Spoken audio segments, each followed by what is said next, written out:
રહેશો તો ફાયદામાં રહેશો। આજે પોલીસે બુટલેગરોને શાંતિથી સમજાવ્યા નહીં માન્યા તો નહીં સુધર્યા તો પોલીસે કડક કાર્યવાહી કરશે। કાયદામાં રહેશો તો ફાયદામાં રહેશો। આજે પોલીસે બુટલેગરોને શાંતિથી સમજાવ્યા નહીં માન્યા તો નહીં સુધર્યા તો પોલીસ કડક કાર્યવાહી કરશે।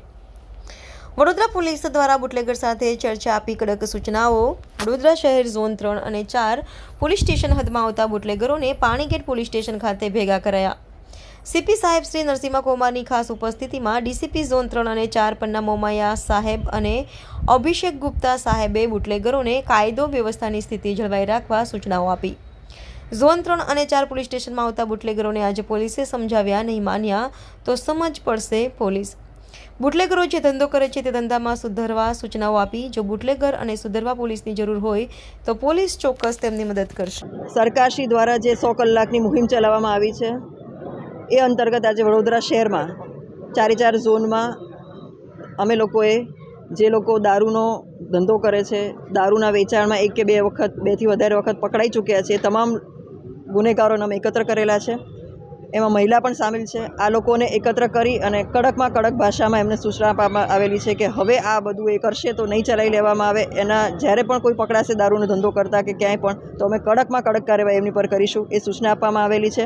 અને જ્યારે આ લોકો આ નશો કરે છે ત્યારે કોઈ વ્યક્તિ નશો કરીને ઝઘડો કરે છે ત્યારે બી ઈજા થાય છે સામા માણસને, એક આખું ઘર બરબાદ થઈ જાય છે। અને સાથોસાથ જો નશો કરીને કોઈ વાહન ચલાવીને જાય છે તો એને તો ઈજા થાય છે, પણ જે નિર્દોષ વ્યક્તિ છે કે જે રોડ ઉપર પોતાનું વાહન લઈને જતું હોય છે એને પણ એક્સિડન્ટ કરે છે અને કદાચ એનું મૃત્યુ પણ થઈ જાય છે। તો આ બધું જ જે કંઈ છે એ નહીં ચલાવી લેવામાં આવે એ બાબતે બધાને કડક સૂચના આપવામાં આવેલી છે। અને સાથોસાથ કોઈને પણ પોલીસની મદદની જરૂર હોય સારા વ્યવસાયમાં આવવા માટે અને સારો વ્યવસાય શરૂ કરવા માટે અમારી જરૂર હોય તો અમે એમાં ચોક્કસ એમને મદદ કરીશું। શહેરમાં કાયદો અને વ્યવસ્થાના પરિસ્થિતિને ઇમ્પેક્ટ કરતા જો કંઈ ક્રિમિનલ એન્ટી સોશિયલ એક્ટિવિટી છે એવા પ્રવૃત્તિને નિયંત્રણમાં લાવવા માટે શહેર પોલીસ એક્શન પ્લાન ઘડીને અને ઇમ્પ્લિમેન્ટેશન કરી રહ્યા છે।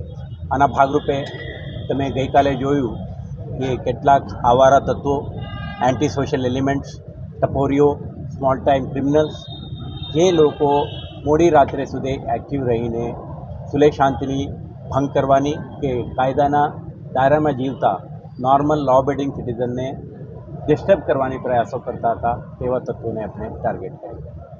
આજે શહેરના વિવિધ વિસ્તારોમાં રહેતા જે આપણે કહીએ છીએ બુટલેગર્સ, જેઓ દારૂનું ઉત્પાદન, સંગ્રહ, ટ્રાન્સપોર્ટેશન, વેચાણ અને કન્ઝમ્પશન કરતા કેટલાક એલિમેન્ટ્સ શહેરના લો એન્ડ ઓર્ડરને એડવર્સલી ઇમ્પેક્ટેડ છે એવા એલિમેન્ટ સાથે આજે આપણે સંવાદનો કાર્યક્રમ રાખ્યો છે। ગયા વર્ષે આપણે 3000થી વધારે ક્રિમિનલ કેસો દાખલ કરી પ્રોહિબિશનના કોન્ટેક્સ્ટમાં, 6 કરોડથી વધારે કિંમતની મુદ્દામાલ જપ્ત કરી અને 130 જેટલા આરોપીઓને આપણા પાસા ડિટેન્શન સુધીના કડક કાર્યવાહી કરી। તેમ છતાં કેટલાક તત્વો આજની તારીખે પણ સક્રિય રહેશે। આપણા પ્રયાસ રહેશે આવા તત્વો સાથે આપણે એક કમ્યુનિકેશનથી, પરસ્યુએશનથી આપણે કહેવા માંગીએ છીએ કે કાયદાના દાયરામાં જીવે, અસામાજિક પ્રવૃત્તિ કે ગુનાહિત પ્રવૃત્તિ સાથે ઇન્વોલ્વ ના થાય, પોતાના એક્ટિવિટીઝ, લાઇવલીહુડ અને એમના જે પરિવારજનોના હિતમાં કામ કરે અને be on the right side of law. પછી પોલીસ શહેરમાં હાજર છે, ડોમિનેશન કરે છે, આપણા પ્રેઝન્સથી આવા પ્રવૃત્તિના નિયંત્રણ પણ કરે છે। તો આપણે આ પણ પ્રયાસ રહેશે કે જે લોકો ગુનાહિત પ્રવૃત્તિથી બહાર આવવા માંગે એવા બહેનો જે બુટલેગિંગ સાથે ઇન્વોલ્વ છે કે પુરુષો જે ઇન્વોલ્વ છે એમને કમ્યુનિટી પોલીસિંગના પ્રયાસોથી એમના પુનરુત્થાન માટે, સ્કિલ ડેવલપમેન્ટ માટે, આલ્ટરનેટ લાઇવલીહુડ ઓપ્શન આપવા માટેનો પણ આપણા પ્રયાસો કરીએ છીએ। તો આ બંને હેતુથી આજે આ કાર્યક્રમ રાખી છે। પરંતુ જે લોકો કાયદાના ઉલ્લંઘન કરે, પોતાના ક્રિમિનલ એન્ટી સોશિયલ એક્ટિવિટી ચાલુ રાખે એવા તત્વો વિરુદ્ધ શહેર પોલીસ કડક કાર્યવાહી પણ કરશે। તમે જોયું ગઈકાલે કોઈ ડ્રગનું વેચાણ કરવાના પ્રયાસો કરતા હતા, યુવા જનને એડવર્સલી ઇમ્પેક્ટ થાય એવા પ્રવૃત્તિ સાથે સંકળાયેલા લોકો સાથે આપણે કાર્યવાહી કરી અને 2 લોકોને અટક કરી, લગભગ 32 લાખ કિંમતની મુદ્દામાલ પણ જપ્ત કરી। તો આવા પ્રોએક્ટિવ લો એન્ફોર્સમેન્ટ એક્ટિવિટી શહેર પોલીસ ચાલુ રાખશે અને આપણે સ્પષ્ટ મેસેજ આપવા માંગીએ છીએ ક્રિમિનલ એલિમેન્ટ્સને, અસામાજિક તત્વોને કે be on the right side of law. પોલીસને તમે સંઘર્ષમાં ના આવો, કાયદાના સંઘર્ષમાં ના આવો અને કાયદાનો ભંગ કરીને જેલ જવાની નોબત ના આવે એટલું કાળજી રાખે એવું આપણે એને અપીલ કરવા માંગીએ છીએ.